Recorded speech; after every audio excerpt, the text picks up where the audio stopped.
Des propos qui ne passent pas.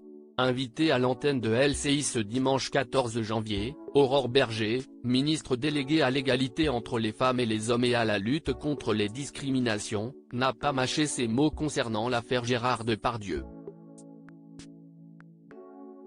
La femme politique de 37 ans a alors dénoncé les propos sexistes et obscènes que l'acteur avait tenus dans le numéro de complément d'enquête, diffusé sur France 2, qui lui était consacré. Des mots qu'Aurore Bergé a qualifiés des odieux et des inacceptables.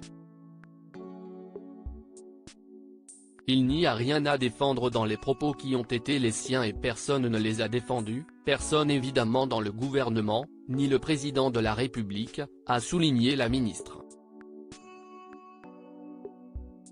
Pour elle, la question réside surtout dans la manière d'agir sur les féminicides et sur les agressions sexuelles. Elle a également affirmé ne pas avoir entendu le président de la République, à aucun moment, dire que les propos qui avaient été tenus par Gérard Depardieu méritaient un quelconque soutien et une quelconque défense. Gérard Depardieu, qui sont les femmes de sa vie? Emmanuel Macron a-t-il défendu Gérard Depardieu? Dans cet entretien, Aurore Bergé fait allusion aux propos d'Emmanuel Macron lors de son passage dans l'émission C'est à vous, le 20 décembre dernier. Le président de la République n'avait pas hésité à prendre la défense de Gérard Depardieu, accusé de viol et d'agression sexuelle. Le chef de l'État avait notamment dénoncé une chasse à l'homme, avant d'exprimer son admiration pour le comédien, le qualifiant d'immense acteur et de génie de son art. Il rend fière la France, avait-il même déclaré.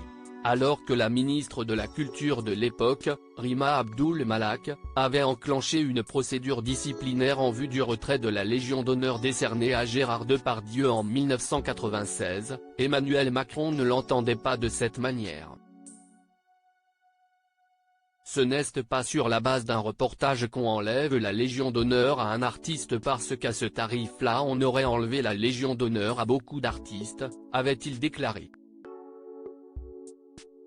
De son côté, Gérard Depardieu était prêt à rendre sa décoration. Ses avocats avaient indiqué dans un communiqué qu'il mettait sa distinction à la disposition de Rima Abdul Malak.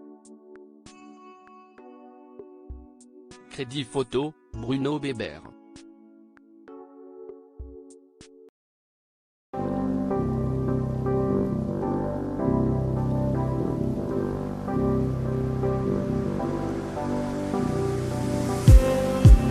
Just